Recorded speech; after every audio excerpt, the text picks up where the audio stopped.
We'll get started. It's just gone 9 o'clock. Okay, so yep. Councillor Wharehinga, could you do a karakia for us, please? Sure, Mr. Chair. Me noi tātou. E o ngā mano, a tēnei te whakamuinga tutu ki a koe mō tēnei huhu ngā mātou. Ka arahina mai ki au ki te tika i te puni a mātou, tukua mai ka wairua tapu he manaaki, he āwhi he tia kio ki a mātou.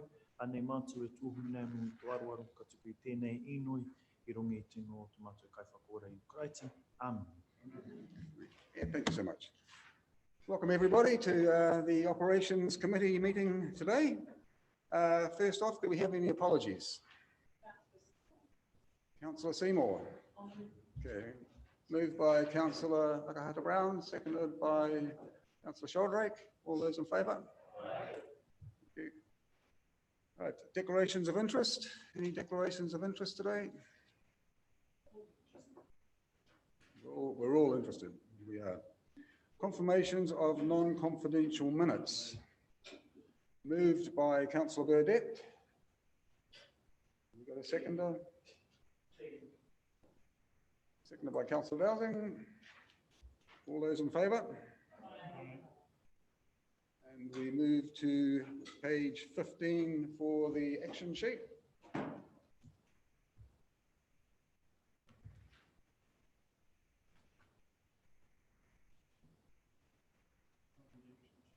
Councillor Burdett, you've got a query there. Could you turn your speaker on, please? Yeah. Go back to 10, land transport business cases, minutes.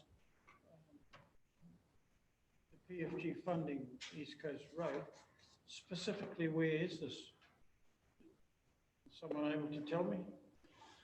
Through the Chair, we have been working with the NZTA and the Provincial Development Unit on the funding to be released for the further stages for Hoera Road. So we have let the contracts the contracts have been signed by me, but the contractors don't know that we've let them for the sealing of East Cape Road this coming season.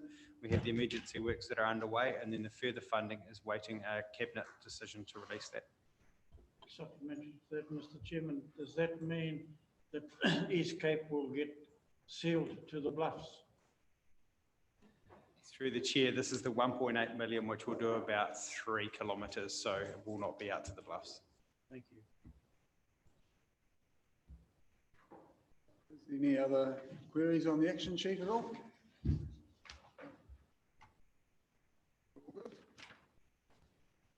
Okay, well, we'll move on to leave of absence. We have no leaves of absence today. Acknowledgements and tributes, and we had none of those either. Okay, so we come next to public inputs and petitions, and today we have the Midway Surf Lifesaving Club. We have Anna Roberts and Phil Matthews and Matthew Pickering to do a presentation on a new development at Midway. So a very exciting project, certainly great for the region, and we've got a good echo here. If you guys would come up, Phil and Anna and Matthew, and join us and present your presentation, that'd be awesome.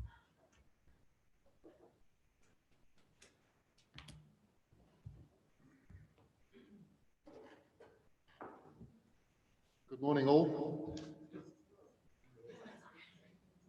I'm Matthew Pickering, and I have with me Anna Roberts and Phil Matthews.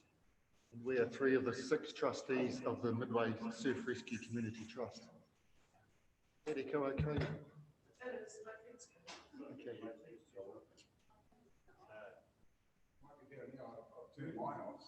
Okay. Okay, how's that sound now?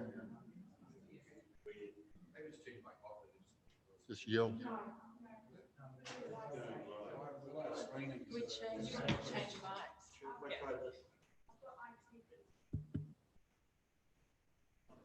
So see if that's any better. Maybe a bit further away. Get better? Okay. So we're here as 3 of the 6 trustees of the Midway Surf Rescue Community Trust, and the purpose of the trust is to rebuild the Midway Surf Lifesaving Club and to create a community hub. So we have some slides up here. If we just run through these. So why do we exist? So it's to prevent injury and death on Midway's beach.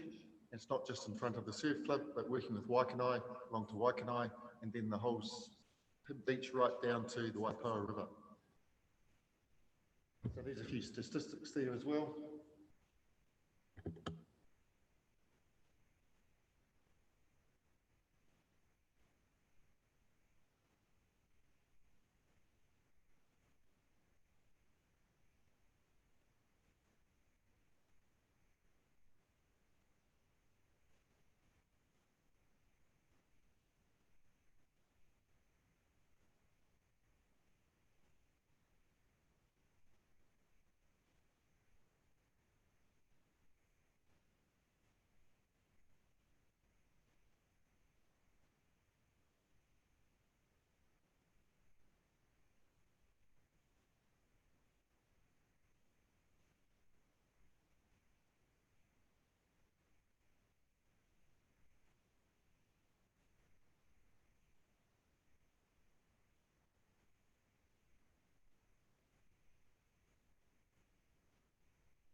While we're waiting, I'd just like to congratulate you guys on the work that you're doing so far to get this up and running. And I know that the Surf Club has huge history in this region.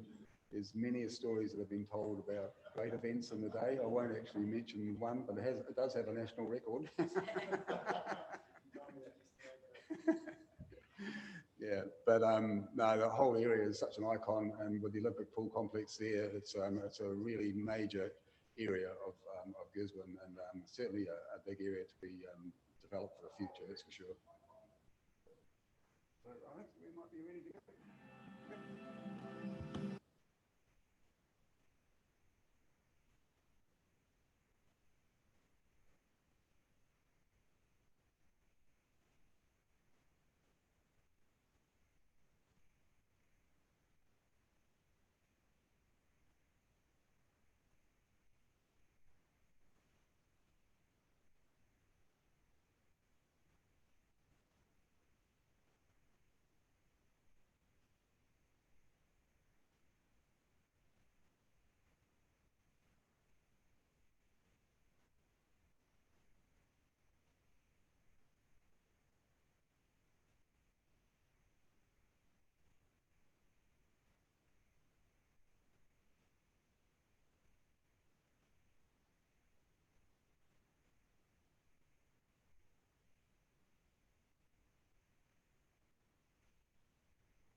Here we go. Is that better?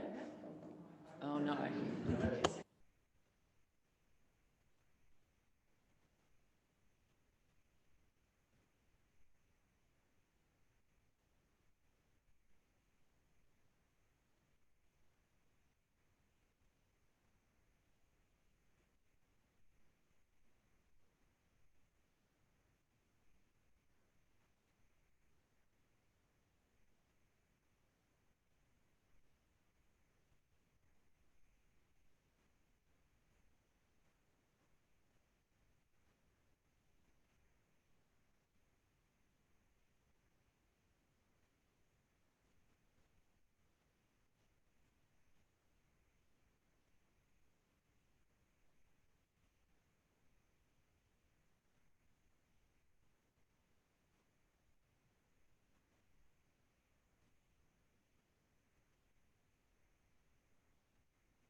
As well, and also making it memorable to our international guests.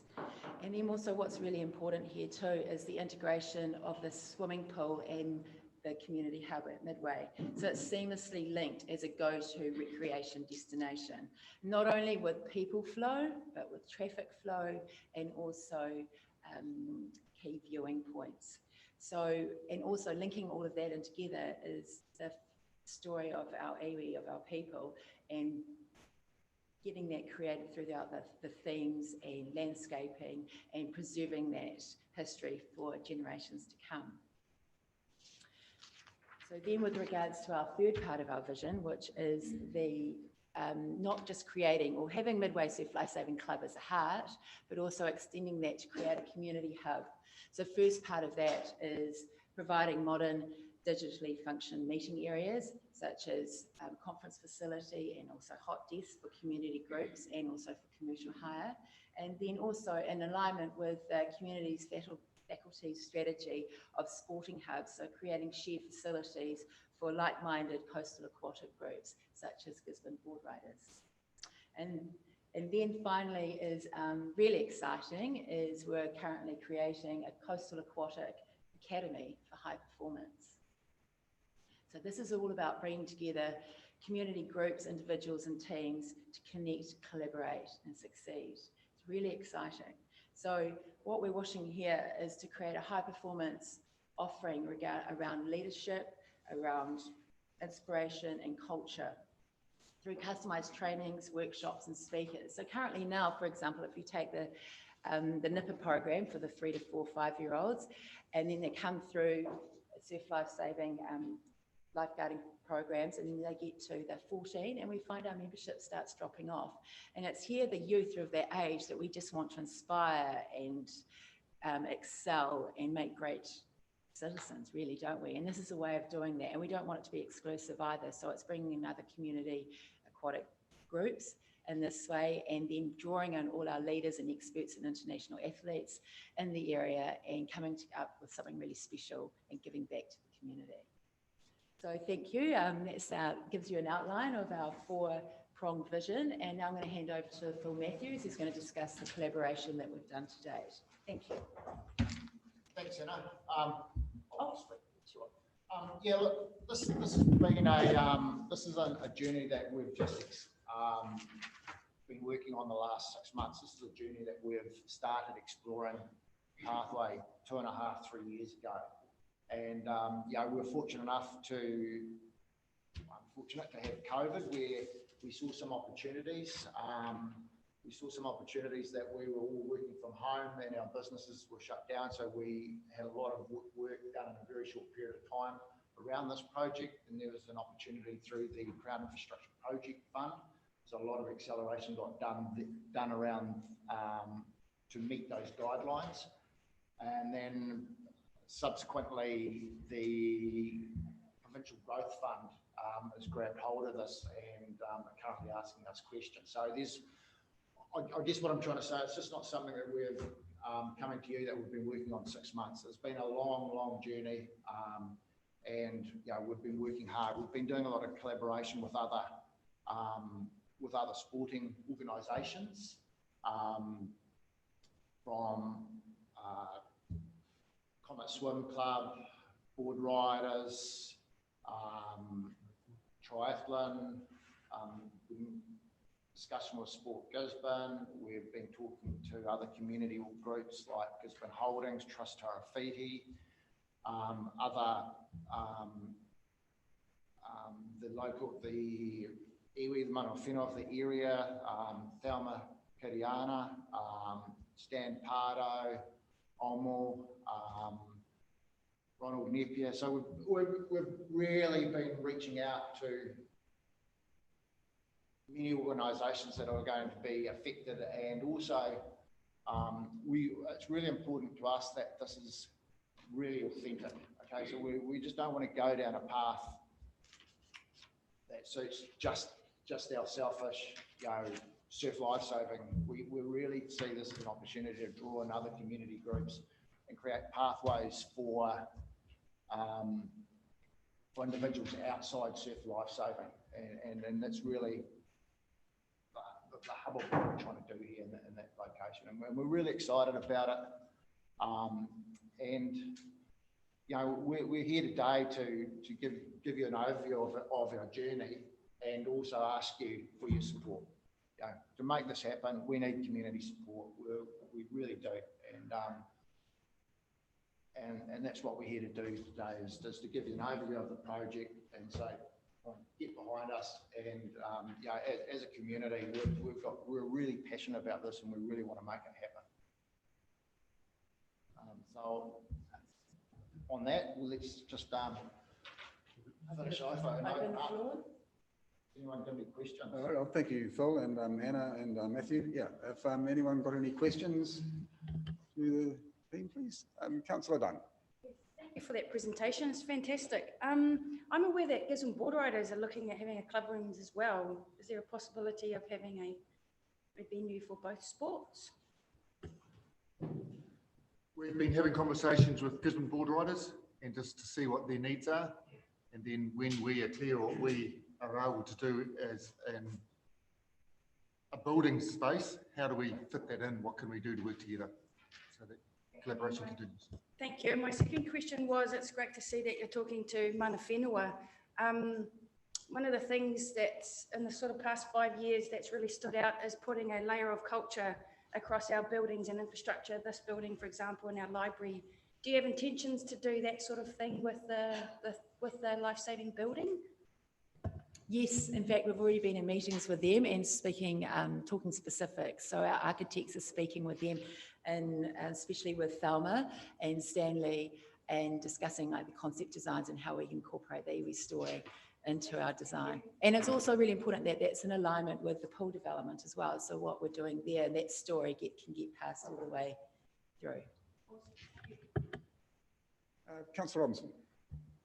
Thank you. Great presentation. So it says you're shovel ready and you want to kick off in October, which is just over 4.5 months. Is this the first time you've come to council to present on this? This project seems to have been underway for some years. I mean, I'm a new councillor, so it's the first time I've heard about it. And the next question is, what help are you asking us for? We're asking for your help to support it. At the moment, we're not asking for any financial support, or that would be fantastic. So if you could confirm that today, that would be great. But no, we're not asking for any financial support. We're asking for your support for the project. And we're asking you to endorse our project. And also, sorry, in response to that, well, there is public toilets currently at the Midway Club. And so from a financial perspective, that's run by GDC. So if that was a possibility that we could get some financial support, if you wish to see how we could work together in regards to that for the public toilets, could be a conversation we could have. Funding that. But in regards to your first part of the question, this is the first time it's come on your radar. Phil's been a part of this project for over 2 years, and it was 18 months ago he met with Andrew. Who else was in that meeting? Andrew Down and Laird down at various councils. Andrew and his team. Anyway. Yeah, the councillors down at Midway and discussed the initial concepts and brought that to the table. Okay. So do you have a draft design, a draft plan? Yes, we do. We do. Shane Kingsby's our architect, and he's working on that at the moment through collaboration with iwi and the pool architect. And the question for our staff is, who is the owner of that bit of whenua? And what's the legal arrangement for that land?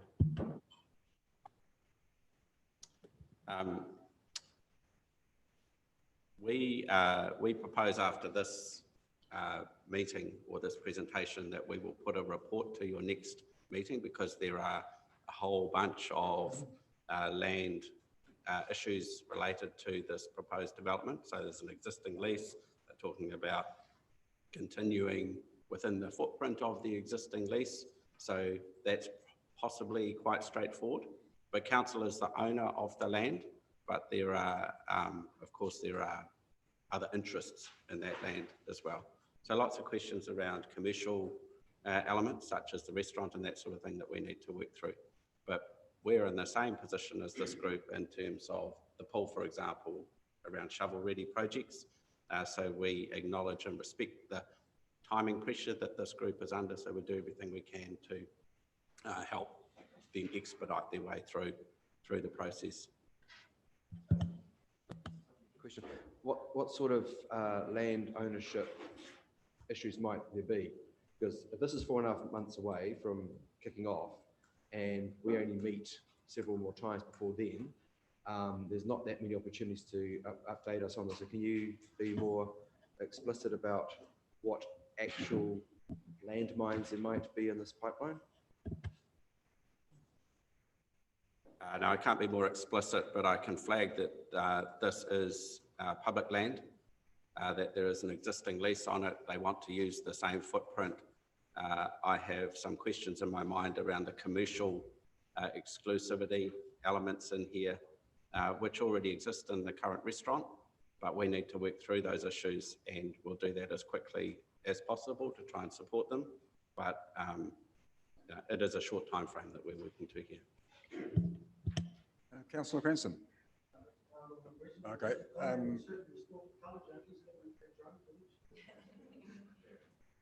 Councillor Kahata-Barron. Thank you, Mr. Chair. Kia ora, thank you so much. Thank you for saving all the lives that you've saved over the years, as well as the work you do in this space. For me, I just was interested to know the current restaurant, are they going to be the continuance of the unique family experience and kiosk in this space? The people that are currently running the restaurant now.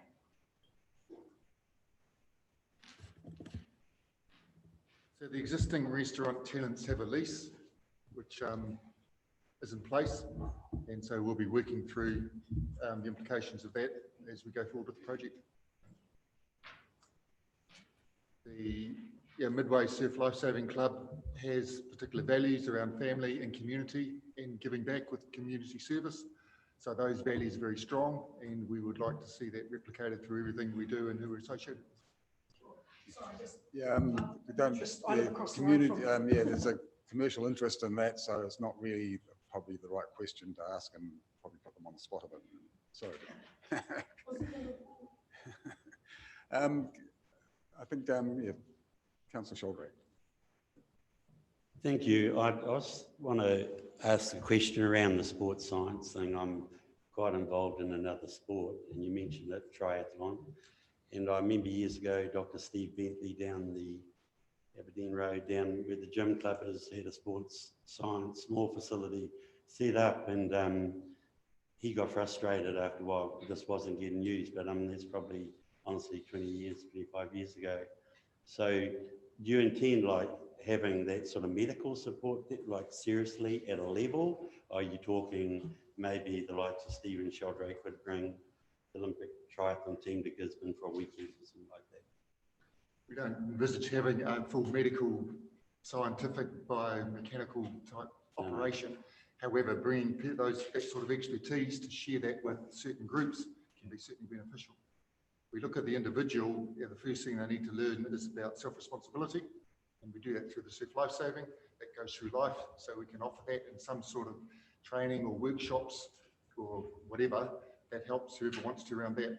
So when with that self-responsibility, who am I, what do I stand for, where am I going, what are my goals in life, and how to get there, those sorts of things can be laid on to then take people to whatever path where they want to, with the surf lifesaving as a foundation. Great, thank you. I would envisage what you're suggesting, the footprint isn't big enough today, and I've seen the containers down there all year. So surely you'll need a bigger footprint up front than just the existing footprint, even if you go two-storey.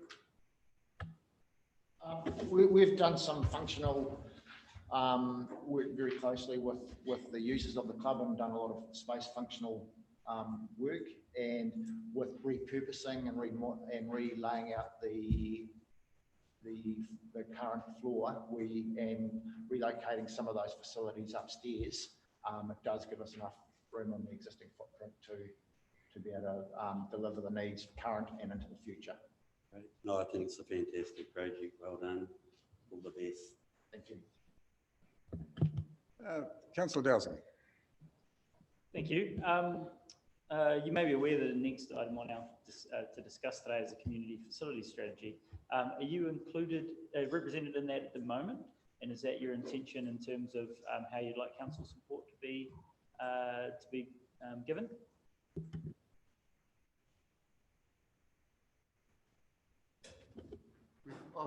We've had meetings with Stefan and talked to him about this project, so he's aware of that.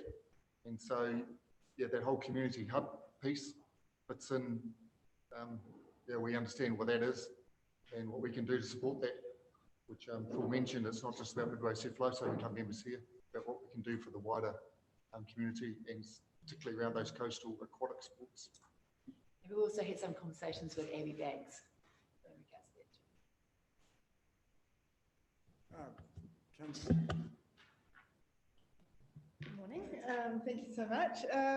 My question is really around the building that you look to put on this existing footprint. It's sort of two questions involved. First one is the existing facilities, for wastewater and all that sort of thing. Is there enough capacity on the existing site to support what you're looking to build, energy and water in and water out? And the other thing is there an intention with this building, I guess, to create a light footprint energy-wise and flow into that ethos of the ocean and looking after our Yeah, good question. We're currently working with Kirsty Gaddam, who's the Enviro Schools person around recycling and trying to have a low carbon footprint as a surf club. And certainly we think incorporating technology that that does minimise that carbon footprint is an extremely important. And the generation that's coming in to that building are demanding that's how we are, and that's who we are as a club as well. So absolutely, yes. And architects will also be working involving all the energy and creating the most efficient process. So the facilities in and out of the site, they're going to have capacity for what you're going to build? The drainage and sewage and water and all that sort of thing? We can only assume that they do. I don't know, to be fair, if our current, the transformer will need upgrading. That, but then when you look at incorporating low carbon electrical systems, then maybe the existing electrical feed is sufficient, and we'll probably end up using less. Hot water is a big use of the club. More modern, efficient hot water system would definitely benefit. The drain and sewage system, well, there's a lot of water there going to waste at the moment, and certainly a more modern building will minimise any of that and minimise the carbon footprint that's created. And I'm actually thinking about it now. It's a very challenging question, but I would be very confident with my engineering hat on that a new building is going to be has a lot less carbon impact than an existing 50-year-old building. Your Worship, did you want to? Yes. Morning, guys. Lovely to see you. Thank you for coming here today. We caught up over Zoom in the last couple of weeks, and I don't think you mentioned it in the beginning that I will come to a question because we're supposed to ask questions. Point of order. We originally, these guys applied as part of a big group of 19 surf life-saving clubs nationally, but it was declined, but a few were picked, and they were. So I just want to congratulate you for the work and the inclusiveness and the enthusiasm. Like us, you guys are sitting with bated breath around the CIP funding. So my question is, I see from the latest update that you have been working closely with the PDU. So what I'm after, did you give any indication of timeframes? Because like Councillor Robinson said, you are aiming for October start, but nothing will happen before the moolah is in the bank. So any indication there of timeframes? Yes, I had a conversation with Shannon Williams, who has been asking questions about as an advisor on the PDU for our region. And the exact question I asked her was, so we're thinking months that we might hear something back? And she goes, look, it could be days, it could be weeks. She said, we're just not sure out of Wellington, but she said everything is moving very quickly. So I'm thinking sooner rather than later, weeks, we're definitely going to get a gauge. In the meantime, we just full steam ahead as much as possible. Councillor Preston. Yeah, projects like this need long-term vision. Could you give me some commentary about the sustainability of 3 strong surf life-saving clubs in the region, whether you feel that 3 is a sustainable sort of level? Yep. So the project is based, the first thing we did was, where do we see this community going? Where do we see the population going? Where do we see the usage of this stretch of beach? And if we look at opening that walkway up down to the Waipawa River, then wherever people go, they will stop and they will go down onto the beach. Now, there is a need there. So we can't have life-saving towers all the way down. However, we need to be organised such that when the call comes through, any member of the public ringing 111 during patrol hours gets directed straight to the surf club, and then we can get down there as fast and efficient as we can. So there's that whole stretch right down to Waipawa, which is opening up, so that needs to be serviced. Yes, we have Waikanae on the same beach, that bit of beach between Midway and Waikanae, that 1 kilometre stretch. The use of that is just continuing to increase. And then you've got the Wainui beach, which has its own unique demands with the surf there, and that's a huge stretch of beach out there. So as the population grows, as people realise the jewel that Gisborne is in this wonderful paradise called New Zealand, then we can only see it increasing. We're projecting, membership's 300 now, we're looking at future-proofing the building from membership up to 500. Those are the figures we're sort of looking at just at Midway. Okay, no more questions? Oh, one more, yeah. Councillor Wasnell. So I think my question is, I'm always a big fan of any projects that are driven by the community, and especially when they bring their own energy and vitality and they're not really just leaving it with us. So very supportive of that. Do you have, I suppose, the team to take this right through to conclusion and execute it to the way that you envision it being executed? We have, the Midway Surf Lifesaving Club has a functional committee that focuses on the operational lifeguarding operation. We are currently establishing now the Midway Surf Rescue Community Trust, whereas us three are on the trustees. There's also Catherine Callahan from Woodward Chris for the legal expertise that we need, and also Mike Torrey from BDO for that accountancy financial expertise. There'll also be one other trustee which will be appointed by the Midway Surf Lifesaving Club. That trust is charged with one is managing this project, not the project manager to do the build, but managing this project to completion. It's charged with raising the funds, and at this stage is also going to operate the building thereafter because of some commercial aspects, so it takes it out of the operational functions of the committee. So we're splitting the two so that the committee can get on and do what they need to do well. So yes, there is life in this, and the trustees are there for that initial phase of raising the money and building it, and then setting up the commercial operation of it. The trustees may change going forward with different needs required once we've gone through the build. So yeah, the trustees are there for a 2-year period, and that's how we're looking at it. Okay, no more questions. Oh, thank you so much, Anna and Phil and Matthew. A fantastic presentation. Good luck with your project. It'll be an awesome add to that area, and good luck with everything. Fantastic. Thank you so much. Thank you for allowing us to come here today and make this presentation, and we look forward to your support. Thank you. No worries.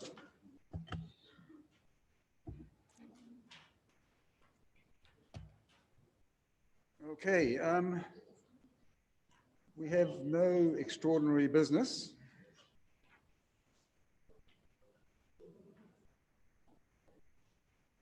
Notice of motion.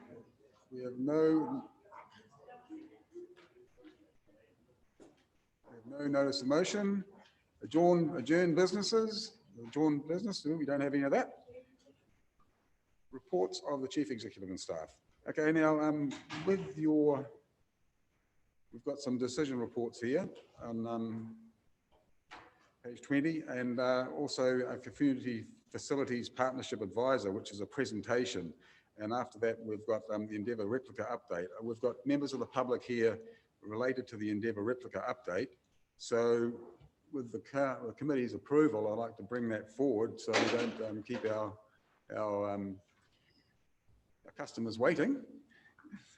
So we'll go straight to page 28, and we'll come back to the presentation of the Community Facilities Partnership Advisor after that.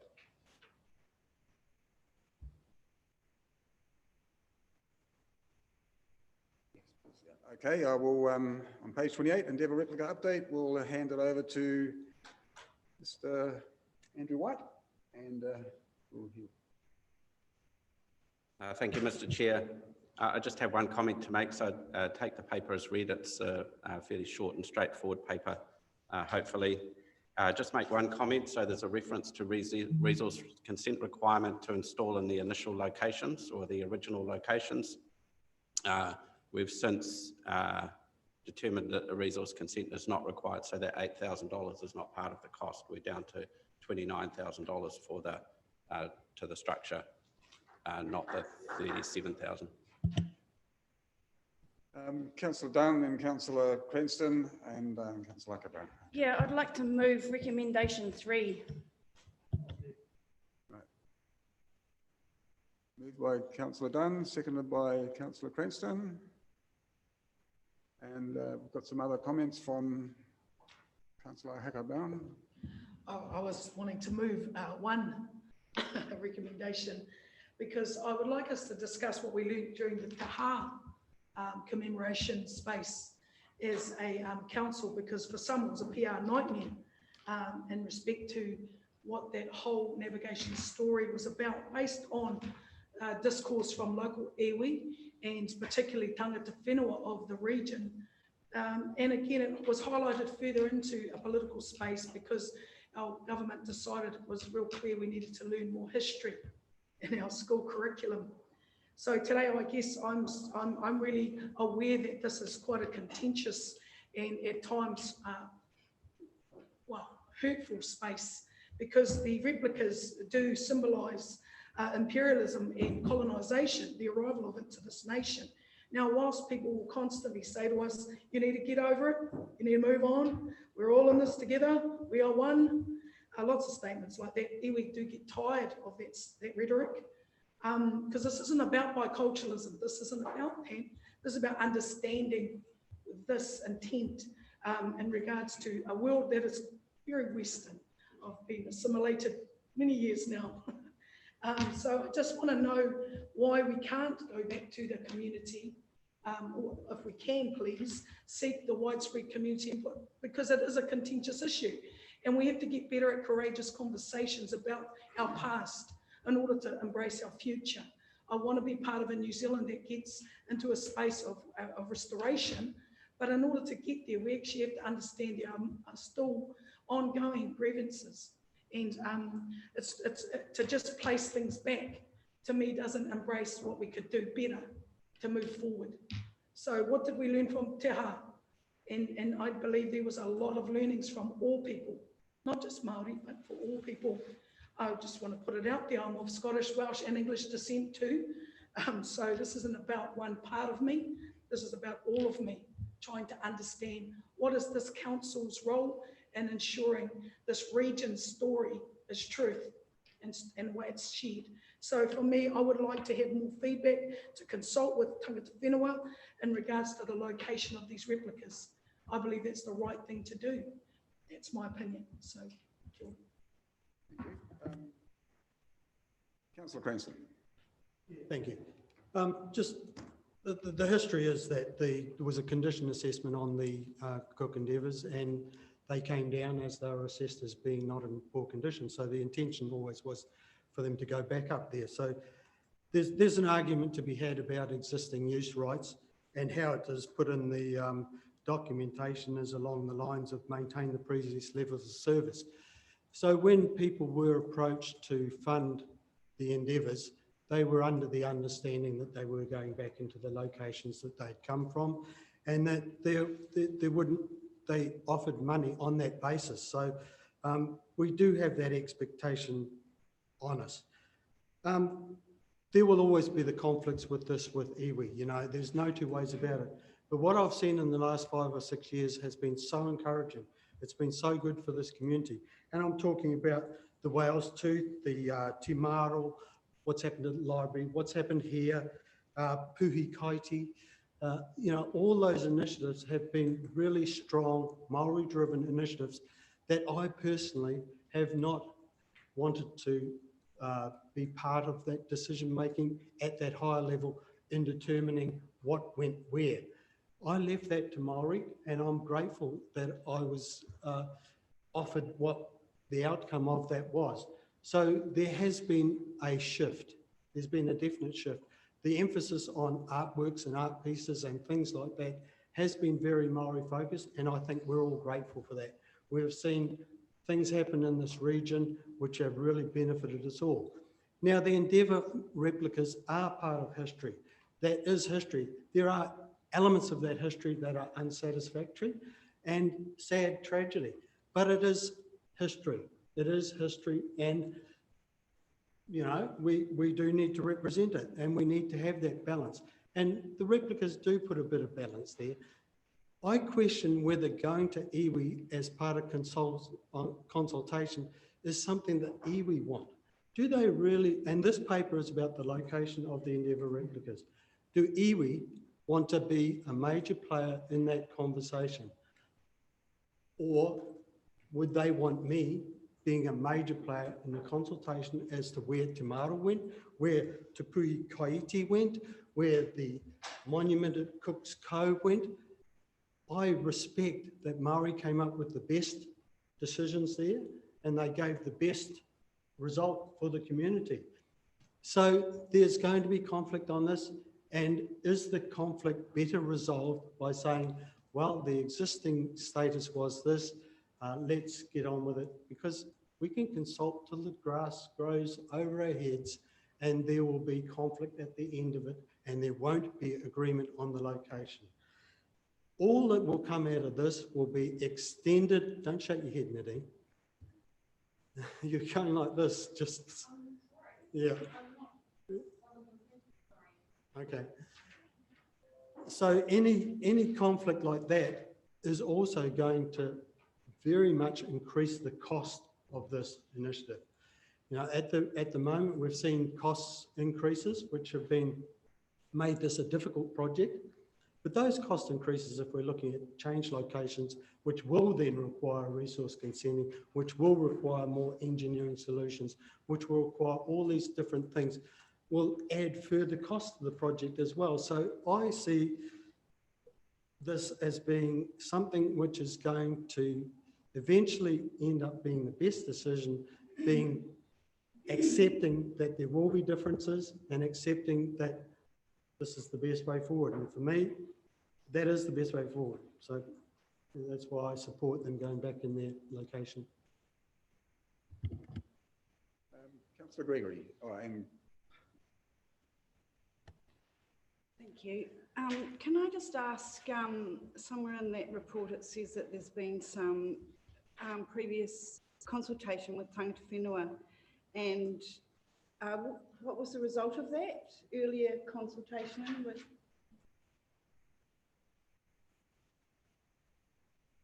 Anyone answer that at all? Through the chair, paragraph 15. There has been no recent engagement with tangata whenua regarding the project. Option 2 provides council with an opportunity to engage proactively. Oh, so no recent, but there wasn't any before either. That is correct. No specific engagement with tangata whenua. Councillor Robinson. First up, I want to acknowledge what Councillor Akata Brown spoke of. I sincerely want to say that was probably the best speech I've heard Councillor make in the chambers to date in my short life as a councillor. And I respect and tautoko the point she's making. The decision regarding these boats was made in 2018. 2019, this community was exposed to crucial conversations around what taha meant for tangata whenua. We all heard those conversations. We cannot ignore those conversations. And it is absolutely incumbent upon us to go back to mana whenua, tangata whenua, and continue that conversation, because these boats are not simply models of something. They have significant symbolism. They represent the end of the life that Māori knew before Pākehā arrived here. And it is absolutely incumbent upon us to ensure that our iwi partners, the other part of our absolutely incredible community, is fully involved in any decision with these boats. So I support option 1 or recommendation 1. Kia ora. So saying that, do we have a seconder to Councillor Akata Brown's? You got to move in a seconder, yeah. Yeah.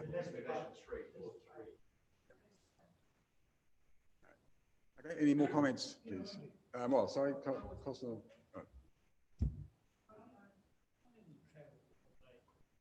Here, to relitigate this. You know, this is history, important history. It may well be, and it's not my place to question what iwi want to do in Tairāwhiti, more so in Gisborne. But we've got a motion on the table. Are we going to continue discussing this, Mr. Chairman? If not, would you put the motion? I'll just let Councillor Walsnop have her say, and then we'll put it to motion. Thank you, Mr. Chairman. So I've heard both sides of that very clearly, and I think Councillor Robinson hit the nail on the head when he said this doesn't come down to the replicas, it comes down to symbolism.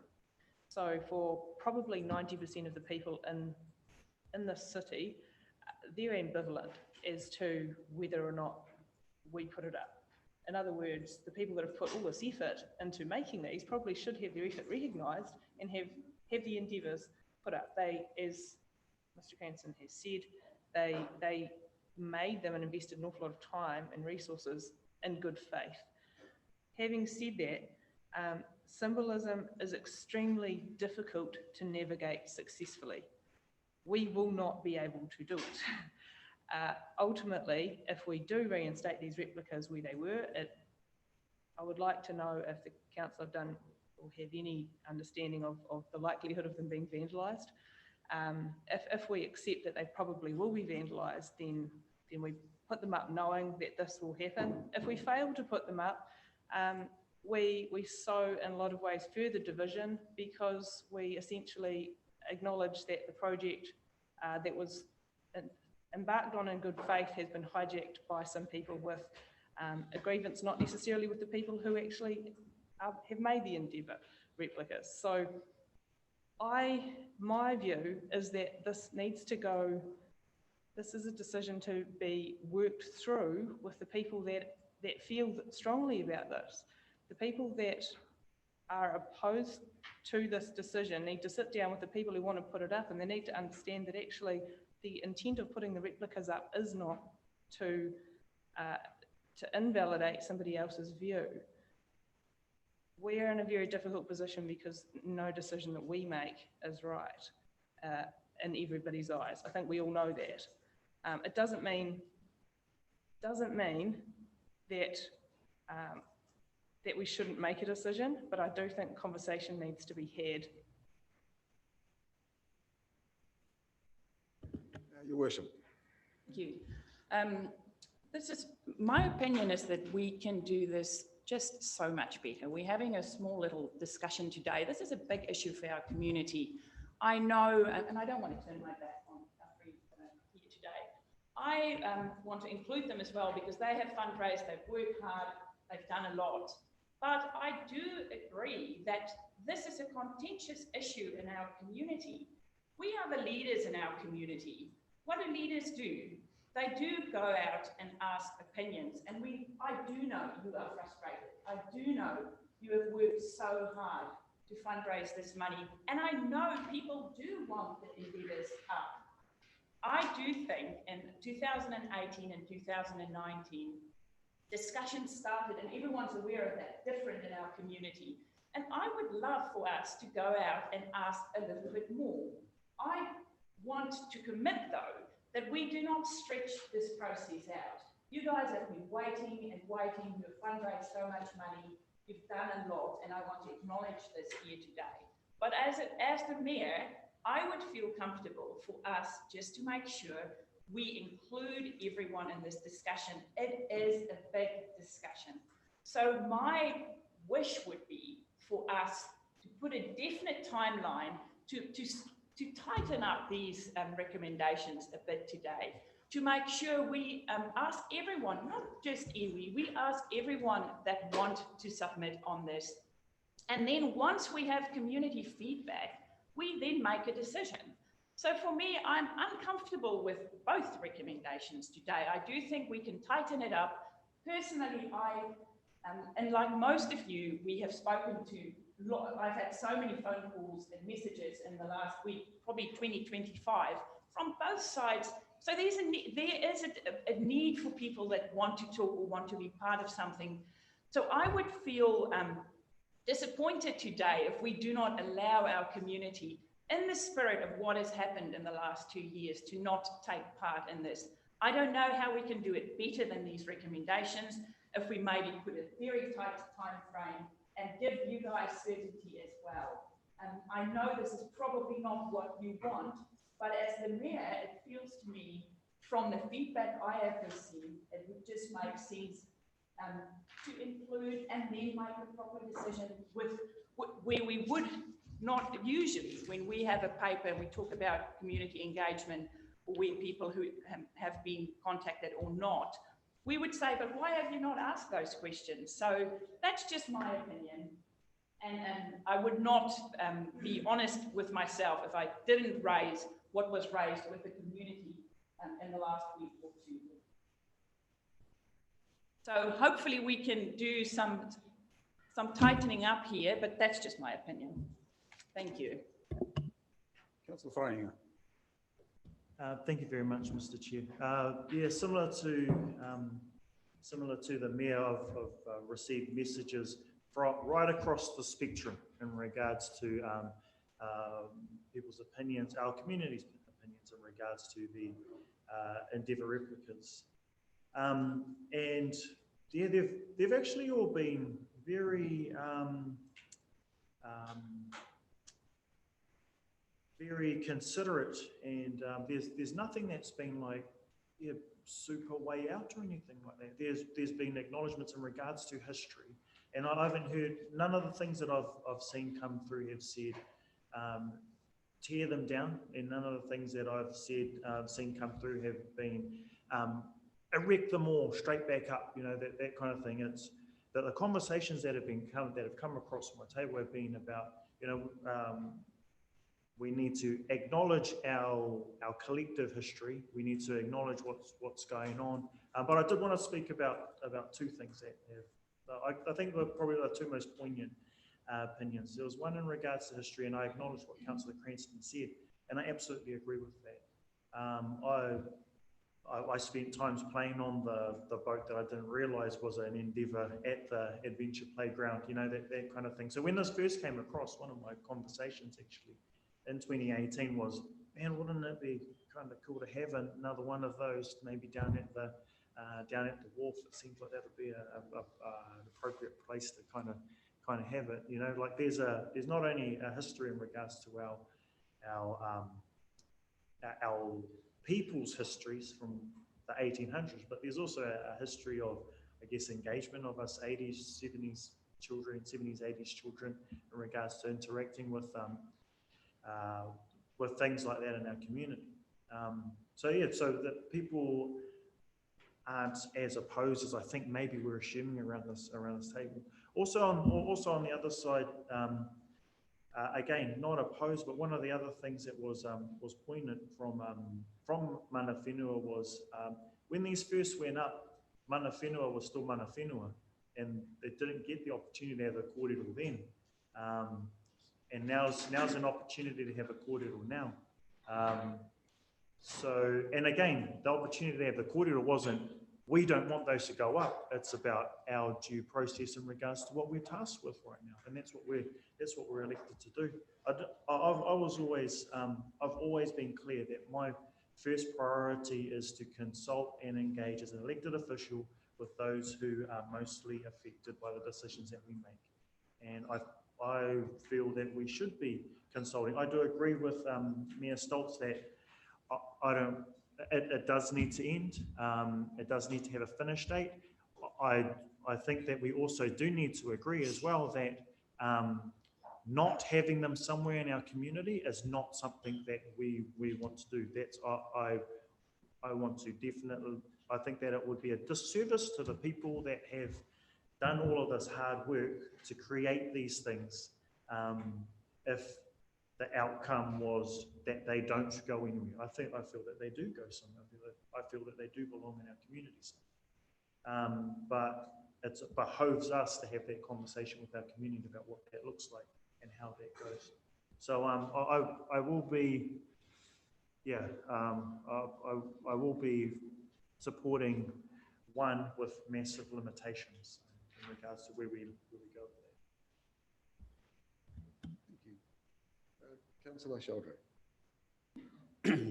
Thank you.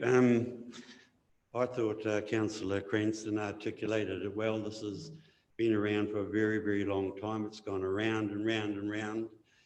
I think of the pose going up in front of the museum where this council was here to make some conversation or decisions, and I think you could go back out for consultation and be in no different place, whether it's a month, 2 months, 6 months. On that basis, I believe we're here in the governance role to lead. I think there's been a lot of discussion and commentary around this. So I'm happy to record, I support 3 recommendations. No, I just think we should 3. Councillor Dowson. Thank you. It's been some great conversation around the table, and I think I've gone back and forth a little bit as it's as it's gone around. My personal view is that there's always been represented poorly in the sense of the fact they're named replicas instead of being considered art. And it is the symbolism around art and the discussion and the topics that come from art that I think are important here. And it's around the fact that some people can oppose art constructively and others can appreciate it for the positive nature. It doesn't necessarily mean the same to all people. I think we risk hearing a very verbal response to the desire not to have this art in place versus actual constructive feedback on where that should go. So I feel like the consultation would be not less valuable than potentially we want it to be, because it would be fraught with difficulty to get really sympathetic and concise feedback on it.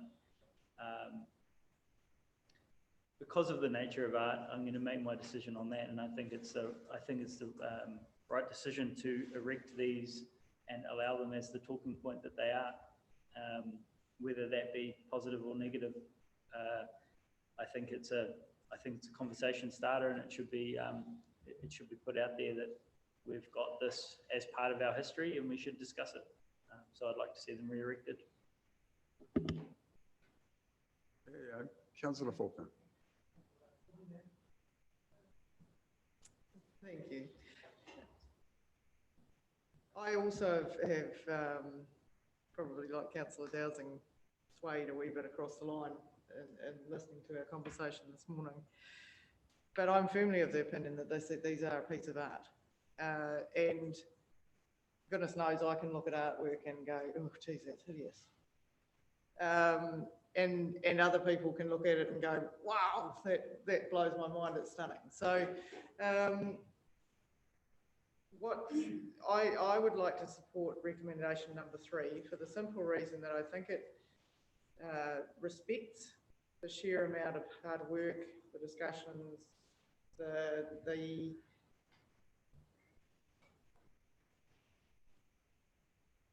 I'm lost for the correct word, but what I want to do is acknowledge the community that has already come together around these pieces of art.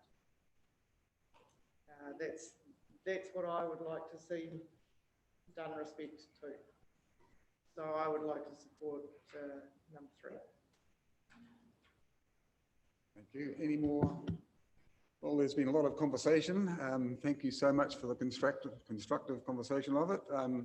So I won't really add too much. I will acknowledge the fact that the community group, Martin and Malcolm and his team have done a fantastic job raising the money and getting the support to put these up, and they're all ready to go. So we've got a recommendation here of division. Yeah, there is a. Pardon? Yes, sorry, you can. Thank you to everyone around the table for your contributions. First of all, I would like to acknowledge the people behind this project who have put in all the time and the effort. Thank you very much to everybody. Consultation, it's an interesting thing and it can be very divisive. Consultation has occurred and in a form that we just don't easily identify with. There was a Give a Little page that fundraised for this. The community spoke and they gave with their money. So we have by default consulted on this issue. Sure, to a select group of people, but that is a form of consultation. To me, this project was about reinstating art. It was something that used to be there, became decrepit, wasn't looked after, and now it's ready to go back. This is part of our navigation history. We just commemorated 250 years of dual heritage, and that's what this represents. This is about the Endeavour being part of our history. I sit here with a Pākehā father and a Māori mother. It represents both sides of me and a lot of people throughout the whole region. I understand some people don't like it, and I respect that. The Endeavour is about positives and negatives, and I think we need to recognise both of them. And let's not, one of the main positives for me was that he brought the Tahitian navigator, Tūpaia, to our shores, and he came on shore and met in Maitūranga Uawa. So there's positives that come with this, not just negatives. So that the main thing for me is that this is about dual heritage and our history that fits with our navigations, which is what Tairāwhiti is about, which is why I moved recommendation 3. Right, thank you. All right, well, we've got a mover and a shaker. A mover and a seconder. A mover and a shaker. On number 3, subject to sufficient funds being raised and concept requirements being met, instructs the Chief Executive to install the Endeavour replicas in the same location as the previous Endeavour replicas. All those in favour? Division 1A, right, okay.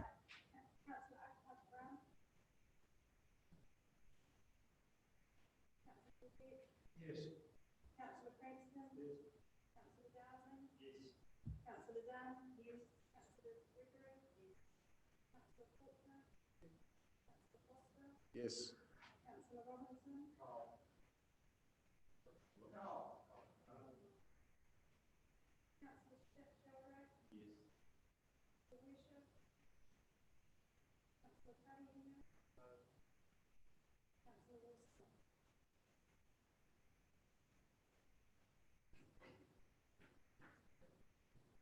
Right, the yeses have it.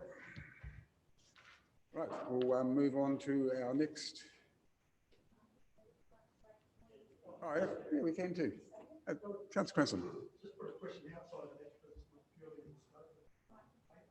Microphone, please. But it is associated. Yesterday, we saw there was a $35,000 art fund that was unattributed. And I just wondered what sort of process we could go through to get that, to help get this over the line and up and running. Is that a possibility, Mr. White? Through the chair, I thought that's where you were going into yesterday. So I prepared. Yeah, so I got some comment for you on that. That is the entire budget for all public art in the district. We still haven't fixed the Intel at Tolaga Bay Wharf entrance or renewed the signage there. So that's been a bit of work that we've been working through over the last year. So potentially some, but there are other priorities. It's not, I said yesterday, it's not specifically dedicated to particular projects, but there are other art pieces and structures around the district that would be suitable for that fund as well. So the process of making an application, or how we go about getting some of that? It's not an application. If the committee feels that that's what they would like to use some of those funds for, or all of those funds for, then we will take that away. So what, can we make that recommendation at this committee? We can put up a short report to the next committee meeting if that, well, to enable that to happen. Councillor Birdie, can you put your microphone on, please? How much is some? Some of the money you were talking about. So through the chair, we know that the sum required at the moment for reinstalling the Endeavour art pieces is $29,000. So you may decide that you would like to commit that full $29,000 from that budget towards that, or a percentage, but we'll cover that in the report. So we'll wait the report. Thank you. Councillor Sheldrake, did you want? I was just going to suggest maybe one.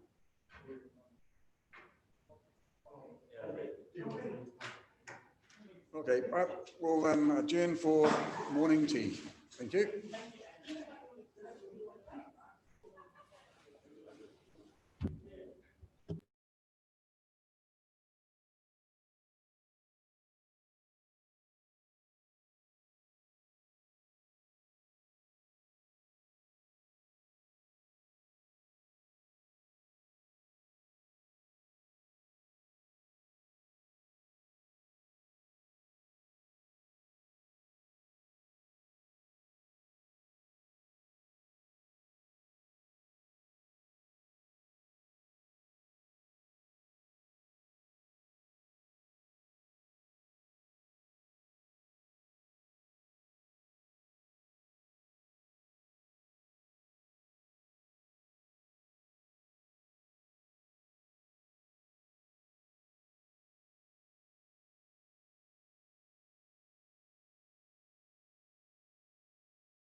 session, the after morning tea session.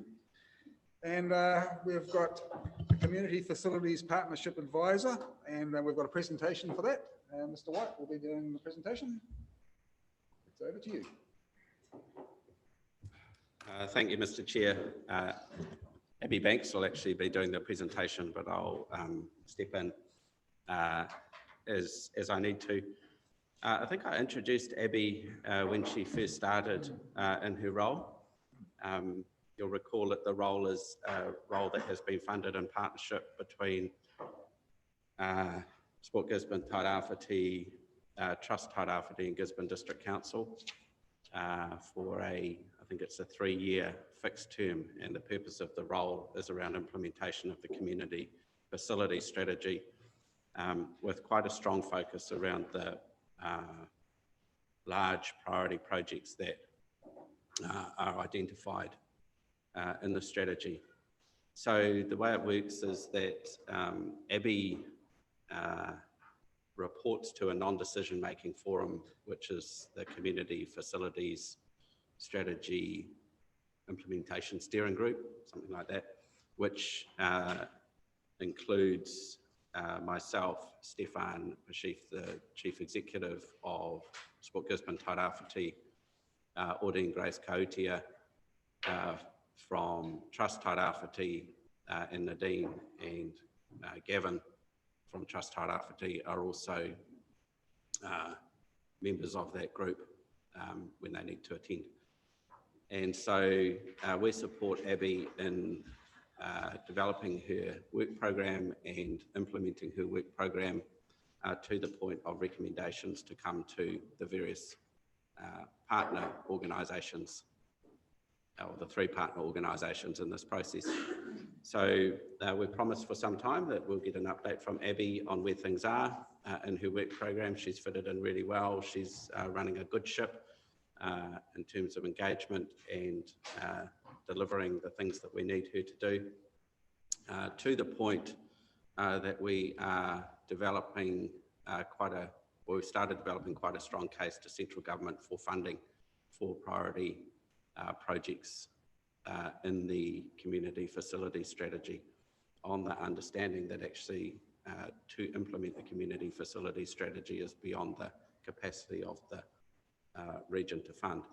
So Abby will just do a short presentation on where we are now. This presentation I think has already been done to or presented to Trust Tairawhiti board in a way, and to Sport Gisborne Tairawhiti as well.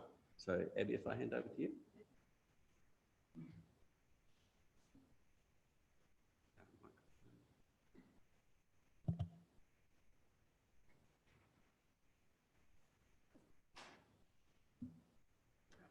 Good morning, everyone. My name is Abby, as Andrew's introduced, and I'm the Community Facilities Partnership Advisor here at GDC. The purpose of my presentation today is to inform the Operations Committee of the proposed implementation approach of the priority sports facilities projects that are outlined in the strategy. I aim to give a high-level overview of the problem, the proposed intervention, and the expected outcomes of this intervention, and how these components come together to form the approach. And I appreciate the opportunity to do so. Thank you. So as you would have seen in the community facilities report, or just as you're out and about in the community, sports facilities in our region are in serious need of renewal. We have gaps and duplications. We have facilities that are not fit for purpose, facilities that are due for replacement, and facilities we cannot afford. In addition, to add context, regional funders in recent conversations have highlighted concern about the level of investment required for sports facilities upgrades. The assumption is that capital funding from GDC will be necessarily constrained over the coming years, limiting financial contribution that council can make to the programme. There's nationally recognised need to continue with development projects in the recovery phase of buffering the impacts of COVID-19, and government has signalled that capital funding for projects will be required to assist the recovery period. Fortunately, we have the community facilities strategy, which sets out goals for future investment and provides us with a framework for decision making. But to achieve these goals, there is a clear need to draw funding into the region. The proposed implementation approach consists of building a robust investment proposal and a clear roadmap for investment developed for central government. Through the Crown infrastructure partners, the government has already sought a list of shovel-ready projects, as you'll be well aware, and it's the working assumption that further central government funding rounds will occur in the months ahead, and that the proposed facilities will be an appropriate match for these funding rounds.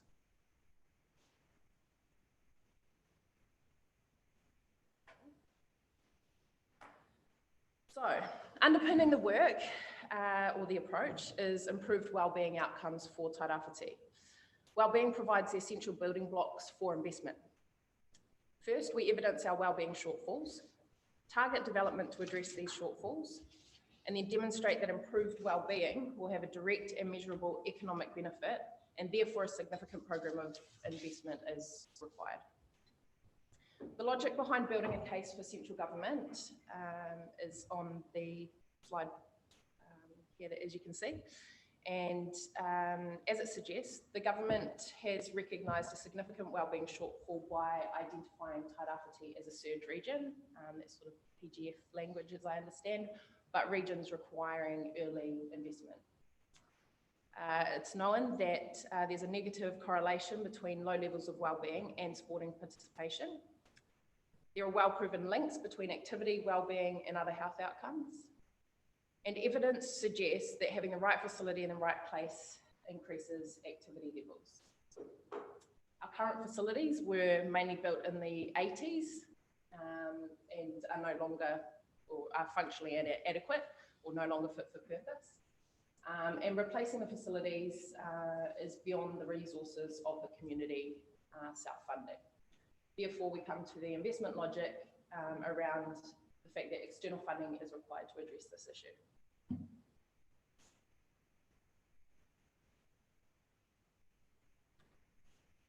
Now, this map highlights a high-level scope of potential project areas yet to be tested further with the community, with the sporting sector, and wider stakeholders. It's important to note that this is an indicative starting point for discussions and workshops as part of an engagement process. This has been formulated with the delivery partners, with the suggestions taking into consideration the type and configuration of suitable multi-use facilities, the location for suitable facilities, bearing in mind zoning, spatial planning, and transport implications, and how maximum effectiveness can be obtained by sharing assets across user groups, rather than single purpose sports facilities. I anticipate these suggested project areas to raise some questions and remark at the very least, but this will be a vital part of the process as we seek to build a strong future-proof network of facilities. Building on the existing community facility strategy, we will develop or aim to develop a two-phase plan for investment by government. In phase one, focus will be on projects where there is precursor work that could easily be leveraged and where there is wide community agreement and support for a facility or project. In short, you could say that's low-hanging fruit. In phase two, projects addressing the wider needs of Tairāwhiti are intended to be consulted on and developed, but these are much more aspirational projects.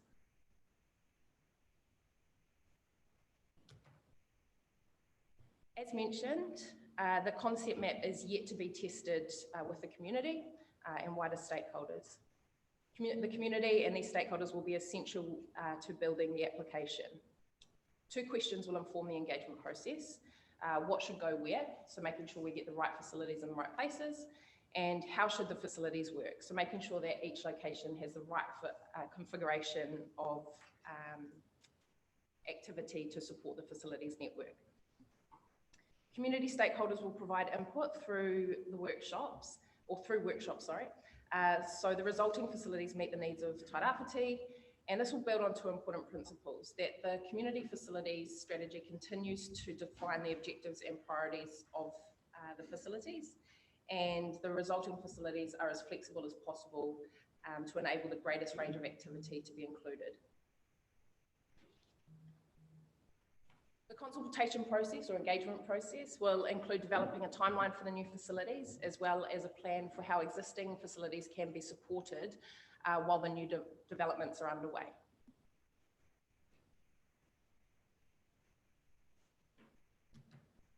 In short, we aim to identify the right mix of facilities that will meet the needs of the community and then fund and deliver those facilities in a timely and cost-effective way. In order to do this, 3 work streams are proposed.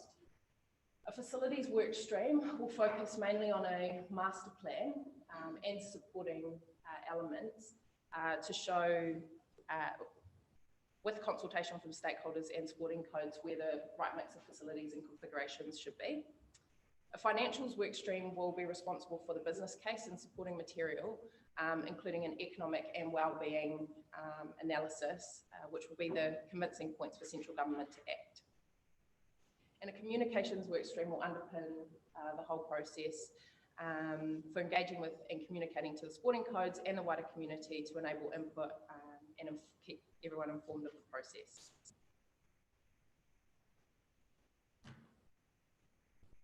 The intention is, all going well, to present proposals to the government that can be acted on quickly and now part of the country's COVID-19 response.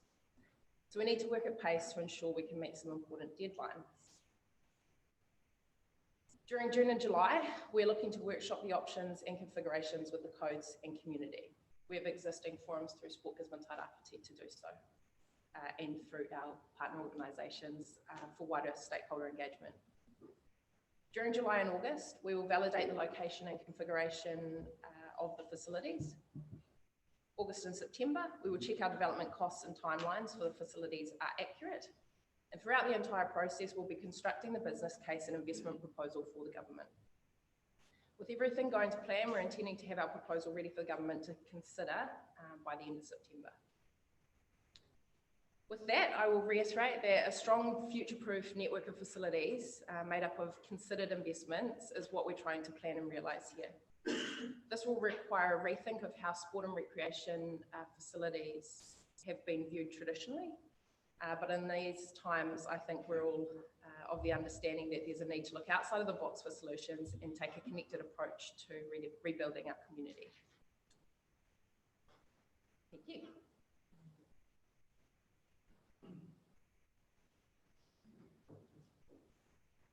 All right, thank you, Abby. That's awesome, fantastic. I've got some questions from Councillor Dowsing. Thank you. I'll move the report to start with. I think it's just a noting report. Yeah. Abby, can I ask, we had the, through the chair, we had the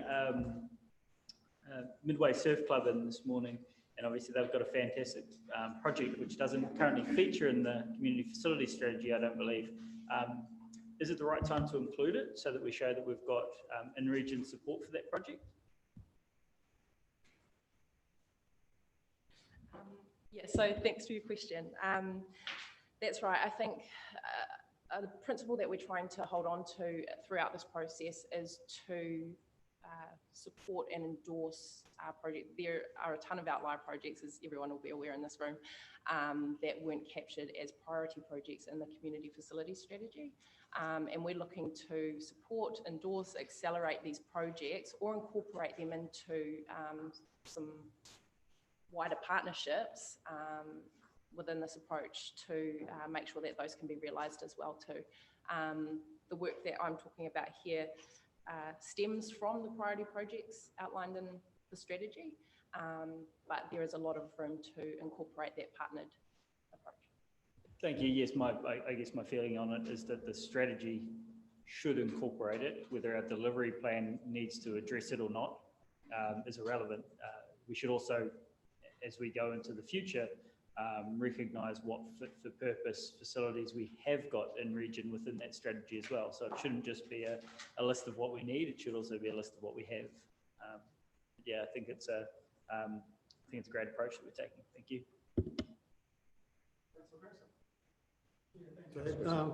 This is identified as a $100 million problem. The entirety of the problem is mind-blowing to everyone except Jeff Bezos, actually. We do note, as Councillor Dowsing's just stated, and it's noted in the report, note that several other competing community and sports facility projects are not reflected in this strategy. And that is a problem because there is, the $100 million is actually far north of that when you look at what's happening around the community. So I think we've got to a point where we do have to get going on this, and the master plan is a starting point, and there is talk about picking low-hanging fruit, but I don't think it's low-hanging fruit as much as best bang for buck, because low-hanging fruit might not imply, well, there actually is no low-hanging fruit on a financial basis because they've all got big dollar amounts attached to them. But we did do the facility strategy, and I was involved with that. And a lot of this stuff has been around for a long time. The facilities are definitely aging, like from 1980s on. So we are at a stage where we've actually really got to get going on something, or else it's just going to be added to and added to and added to, and we're kind of getting nowhere. I am a bit nervous about this going to CIP because, as is stated, CIP is oversubscribed by millions and millions and millions at this stage. So I'm not really sure how the second take at a CIP, bringing in a lot more projects, is going to really generate a lot more cash for something like this. So we're fortunate that the Olympic pool is the most shovel ready that we've got. And when we are talking about staging them, I note in stage 1, we've got Waikirikiri Domain, Anzac Park, and Childers Road rejuvenation. They're still a long way from shovel ready. Take Waikirikiri Domain for a start. We actually haven't got that clearly defined on what it is even. So we're so far away from shovel ready on that.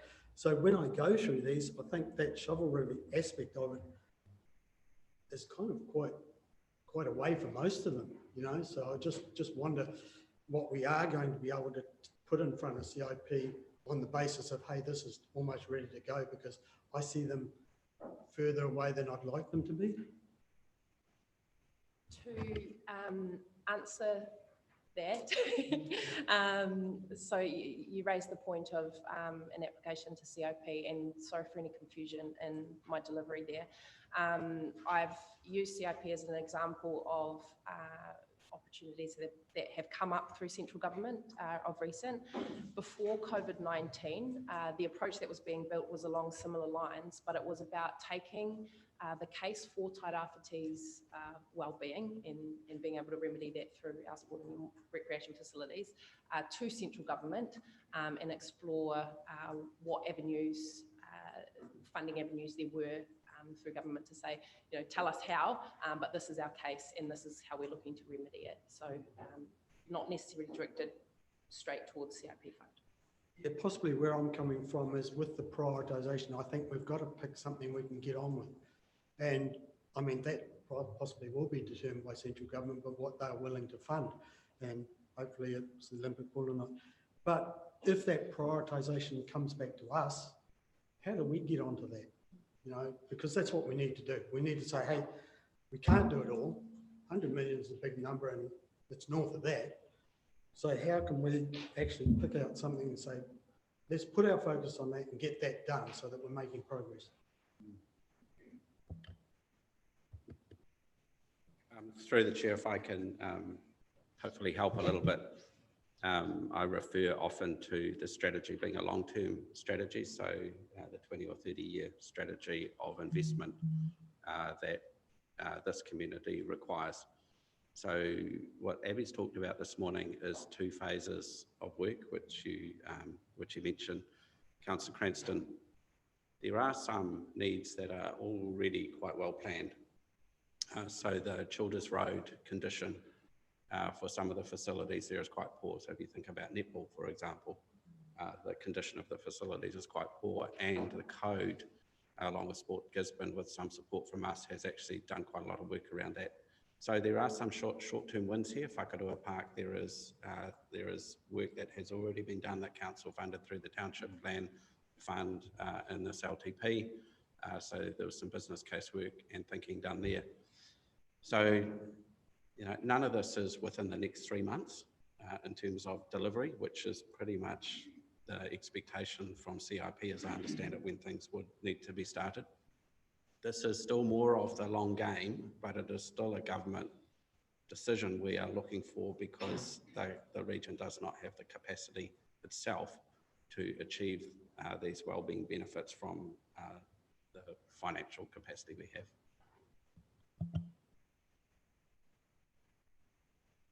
Councillor Robinson. Thanks, Abby, for your report and your presentation. My question's a little bit basic.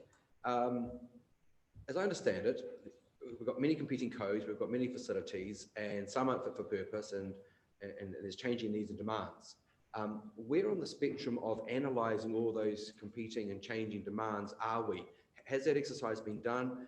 I couldn't pick out from here whether that's still to be done, because I would have thought that's the first thing you need to do to then put your hand up for some putia. So sorry if it's in here, I couldn't extract it, and I couldn't extract it from your presentation where you're on the spectrum.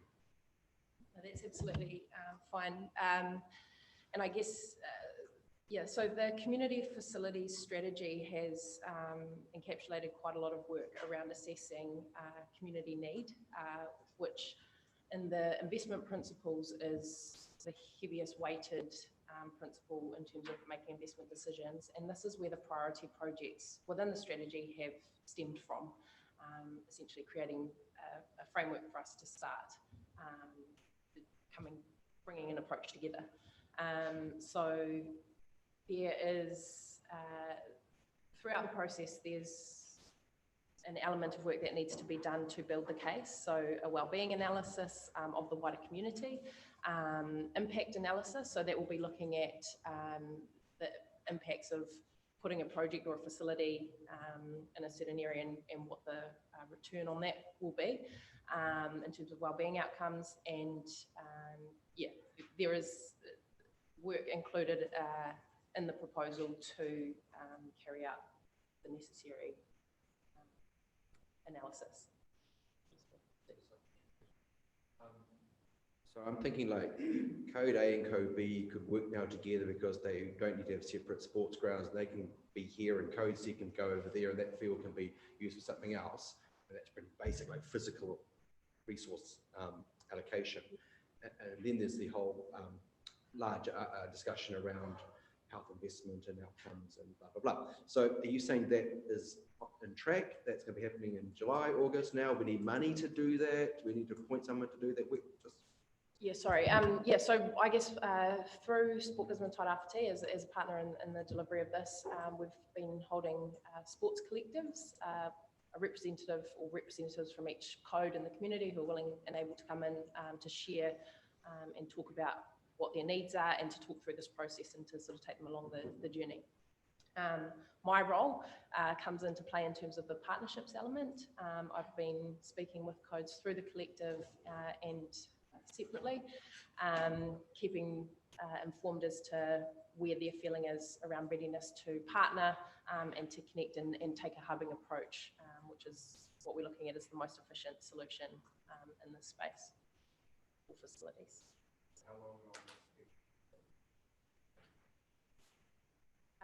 So it's subject to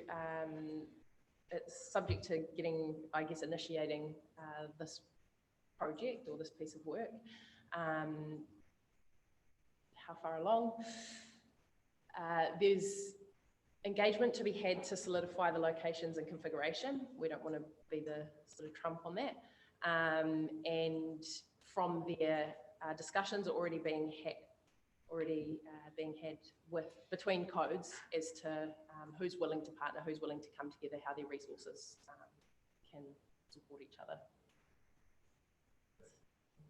Because we're probably the landowner of a number of these facilities, and you said we don't want to be the trump, we don't want to be directive, but is it clear, the messaging to the different codes, that this is not sustainable, the council is not in a position to sustain this, and you really need to start thinking long term? Is that the sort of position we're taking in these discussions? Correct, yes, yeah.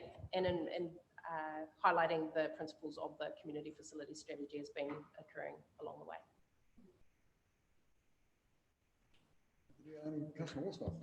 That was really strong messaging right through this community facility strategy.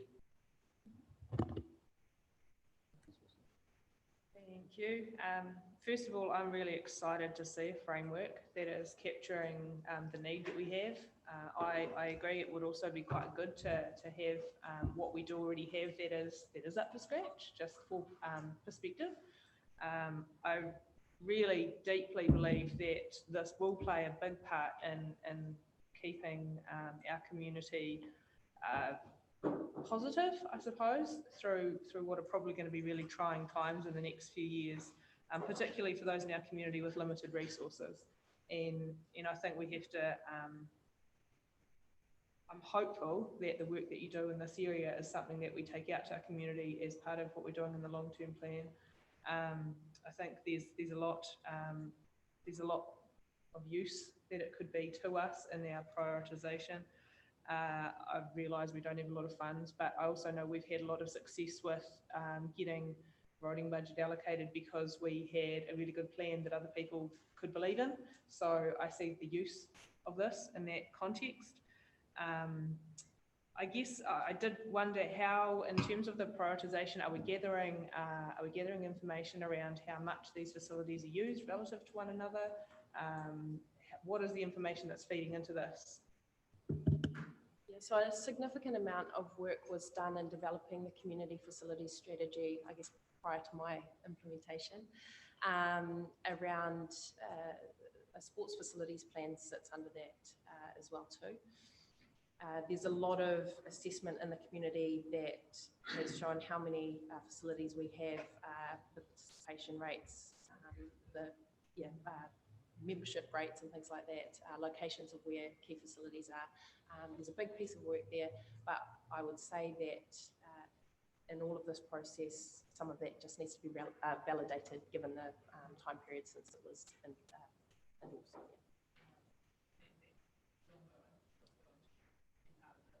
Yeah, it'll be part of the entire assessment. Yeah.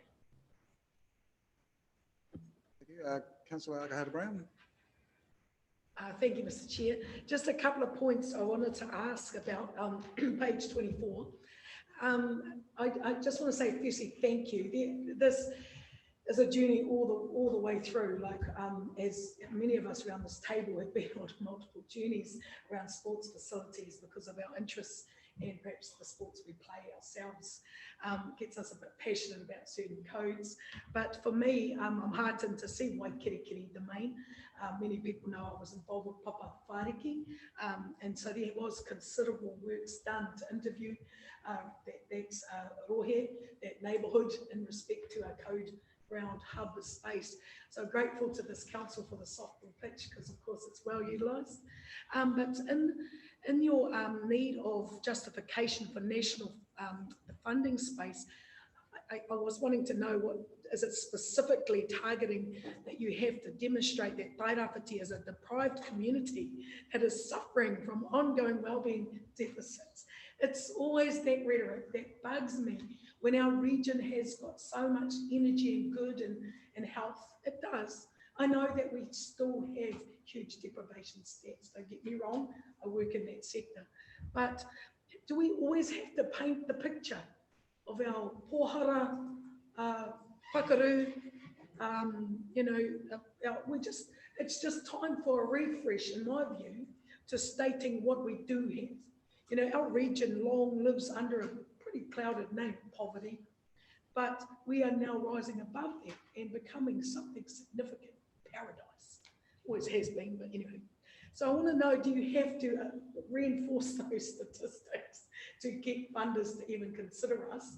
Because I think you need to challenge them on that and state that whilst we have a multitude of interventions that are trying to work with our hearts, our diabetes and obesity stats, like all the nation, there are people that are doing community efforts. Surf Life Saving for one is, we've got a lot of that happening. So I just thought, it disappoints me when I see that. And I know what it's specifically pointing at without saying it, Māori as such. So it's just about demonstrating the whole picture of region as far as moving into a niche, to a better space. I love that you talked about the phasing, because I've seen that phasing in action through the sports and recreational frameworks I'm involved with, hockey mainly as well. So grateful for the work that has been ongoing in that space to ensure sport codes have, something significant. Waikirikiri undertook an engagement space to have a playground incepted there. That's going really well. So again, thank you to council staff and those involved in that space. Has there been talk in your report, I was trying to find it, about intergenerational sport coding? Like we often put the elderly and the bowling people over there, or the croquet clubs hidden back here somewhere. Is there a talk to integrating age groups so we don't see a putting of aging, staging? Because I believe that's one thing this community has been grounded in. It's who we are.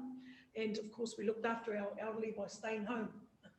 But I just think I would love to see more integration of generation in our sports codes. So if a sports hub has a bowling pitch, a couple of them in the mix, because nanas and papas and, with their mokopuna, there's a good opportunity there. So I was wondering about that in this space too, whether that was dialogue too. But mostly it's just me and my rhetoric thinks today, just asking a couple of things around spaces I'm passionate about. So thank you, Abby.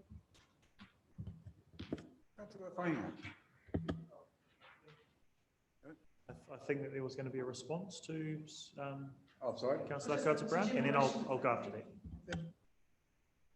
Sorry, Deb. Sorry, just in response to that, thank you for your comments and very valid.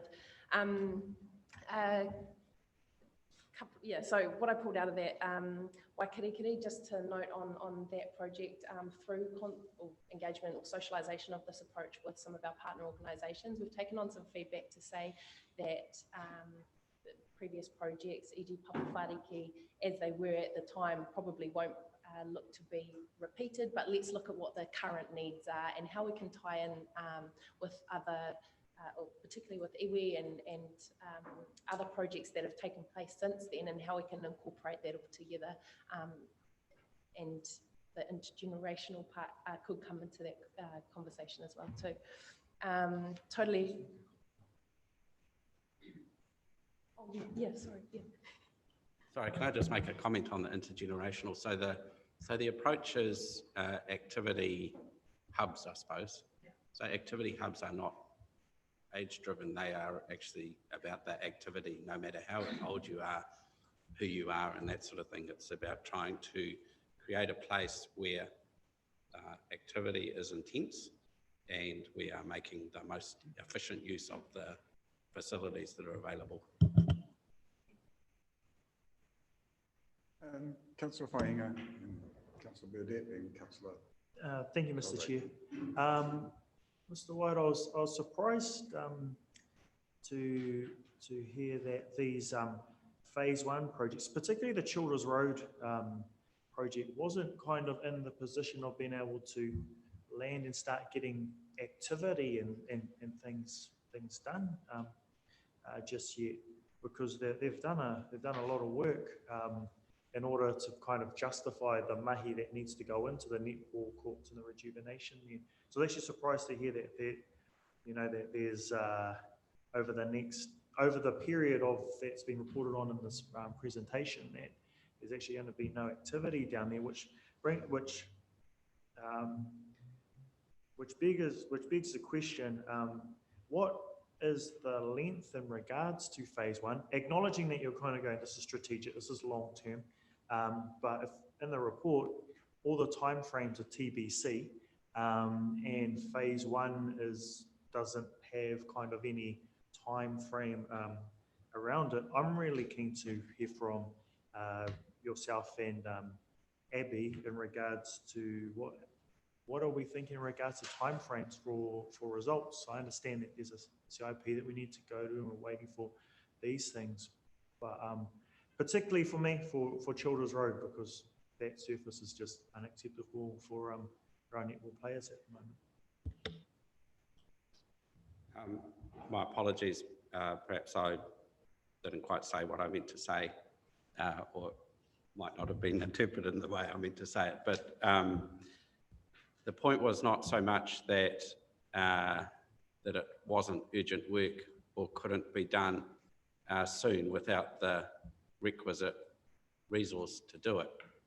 The resource is not there at this point. That was not part of Crown Infrastructure Partners funding application. This is a separate process around cabinet decision-making in terms of tarawhiti facilities. And phase one is the priority urgent phase, but we can't give a date around when that would be implemented because it is dependent on the Crown funding. Councillor Burdett. Thank you. Turn this microphone, please. I just want to compliment three organisations and note that the council is the lead player here. This is a well-constructed, detailed report.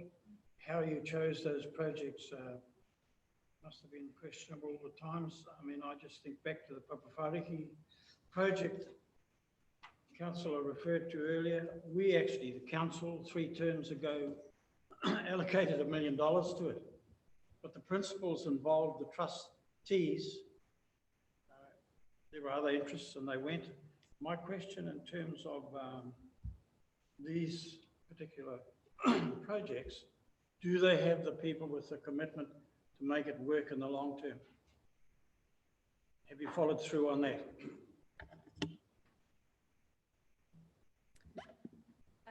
So I think that's a major part of my role in this space, is to keep a helicopter view of how this is all operating. And I think in the past, a role similar to mine maybe hasn't been in place. And in the setup that has pulled together the network of the 3 organisations, as you say. And it feels like a really strong and connected message that's coming out of those, the 3 agencies, organisations, to pull this together. And I think, as you mentioned earlier, there's been similar examples of a success when the community is singing off the same hymn sheet, so to speak. So that's really what we're trying to achieve in this.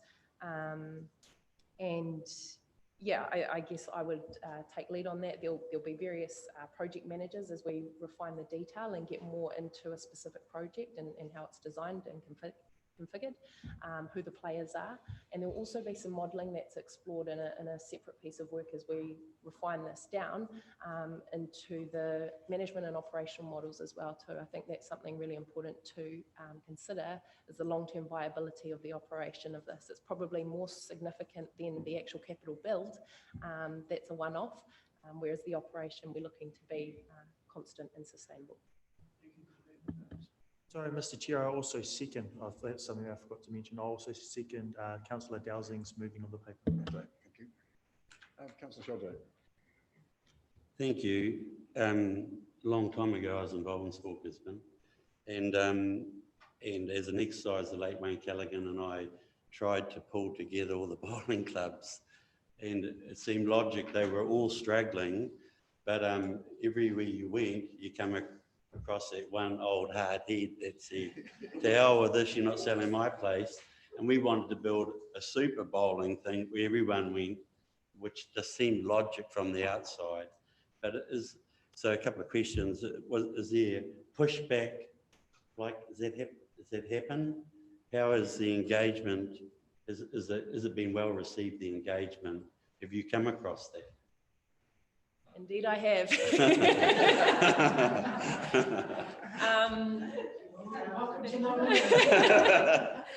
No, and I totally get it. You know, I come from a sporting background. You know, traditional New Zealand sporting narrative is around that club, and you know, power to your code. Yeah.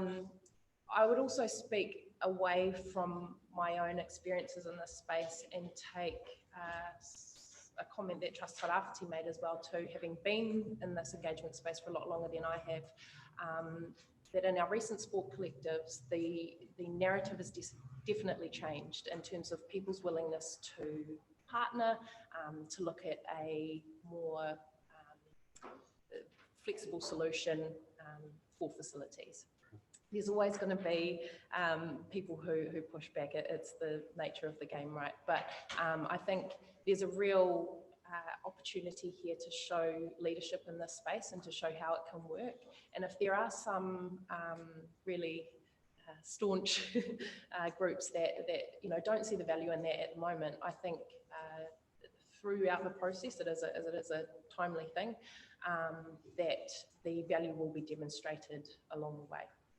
Thank you. Just a bit subsequent to that, what about the non-facility groups? I think, we've got two massive Wakarama clubs here. I see Anzac Park, I think, identified as a water hub.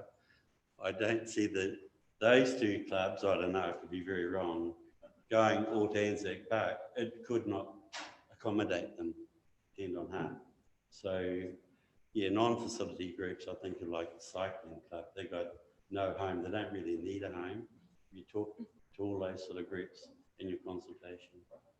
Yeah, so all codes have the opportunity to attend the sports collectives, and as these concerns are raised, we're taking them fully on board and looking at solutions for those. You mentioned the Wakama clubs. That's been a big topic of conversation, more so in terms of the actual asset that we have in Gisborne. The objective, I'm assuming, of most codes and clubs and groups is to extend or maximise membership, right? So we're looking at a growth model here.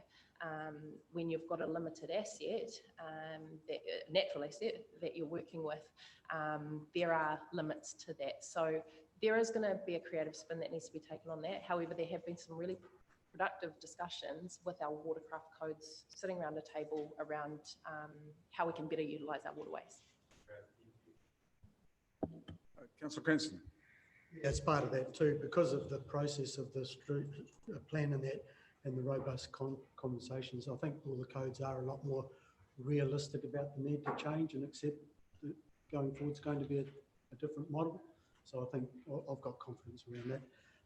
When on page 22, we've got the 9 priority things organised there. I know that Council's committed funds to Olympic pool redevelopment. Have any of those other 8 got any council funds committed to them?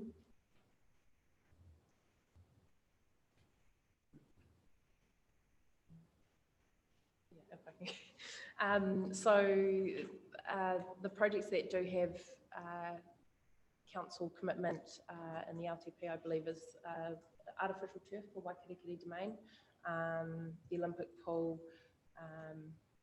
and then there's been the previous investment that's gone through to Whakarua Park. So we've kind of initiated a slight bit of prioritisation there. Through the chair, so the stuff's always a bit of a moving feast. So council initiated the Olympic pool redevelopment project before the community facilities strategy, and you may remember during the community facilities strategy development there was a reasonable amount of discussion around that and how that would be built into the process, but it was it was a discussion around a replacement project rather than an evolution of a new way of doing things. Yes, the Whakarua Park decision around business case funded from the township planned fund was a response to a submission that council had in the LTP. So that happened through a slightly different process. Not to say it was a bad decision, but it was a slightly different process. And also the response around the synthetic surface at Waikirikiri Park was to deal with a specific issue that we have in Kaiti around the quality of sports fields, with that principal sports field in Kaiti actually having major problems around cracking and soil quality. So that are difficult, if not impossible, to actually remediate. Councillor Robinson. Thanks for the second bite of the cherry. Just having heard what my colleagues have spoken about, I'm wondering, with the rationalisation of resources, is there any potential land that may become available for housing development, or is it anticipated that no green space will be lost in this whole process?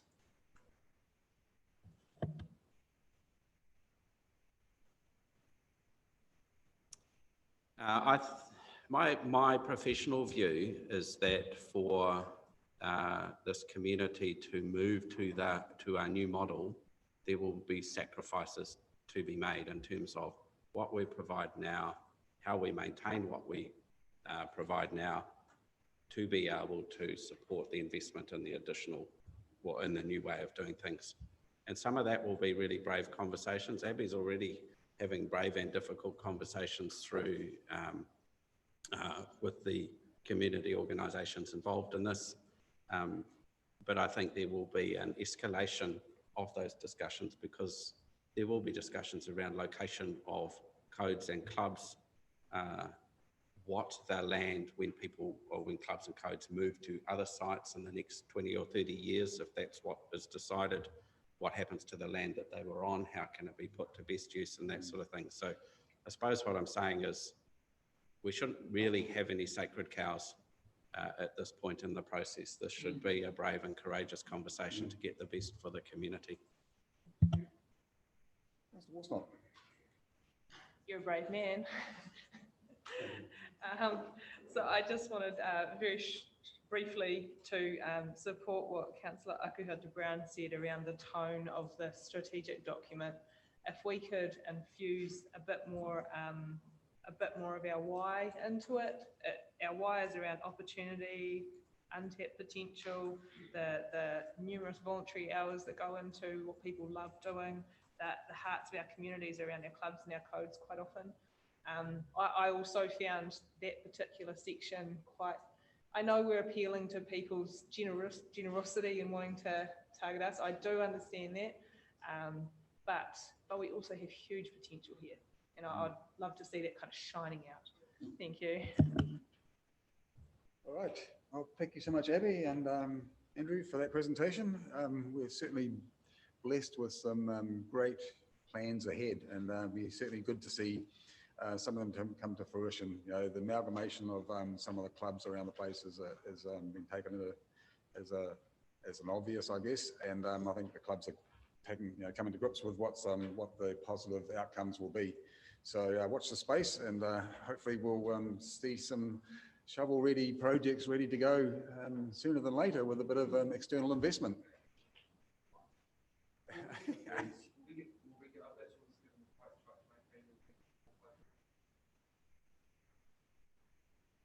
Okay, it's a noting report, but we've got a mover by Councillor Dowsing and a seconder by Councillor Wharenga. All those in favour? Aye. Yeah, thank you. Carried. We'll move on to our last report, and that's a Tarawhiti Positive Ageing Trust letter, which is on page 34. Okay, was there any comments by anybody? I mean, it's a roundabout that was temporary and not going to happen at this stage. Is there any assurance given to the Positive Ageing Trust that status quo is, Your Worship? Well, we will follow the appropriate process and take it to the regional transport for us to discuss it at operations. To me, it's great to receive the letter, but at this, we can advocate on behalf of this group, which I was part of for 9 years, and we would love to do, but I think Councillor Seymour will pass this on to the appropriate committee. The Journeys manager gave an assurance to Nona when she was here that they would deal to the issue. Yeah, well, I'm now a member of the Positive Ageing Trust as well, being positive and ageing.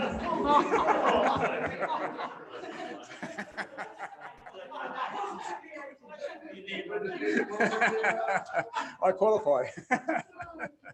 Yeah, so I was involved with this letter presentation, so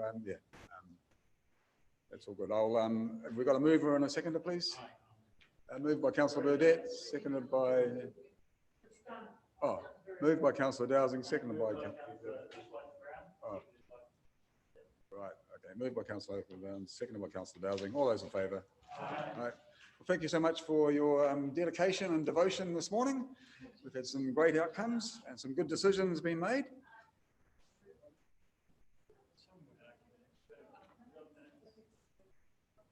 Oh, sorry, we do. Oh, seconded by councillor Gregory.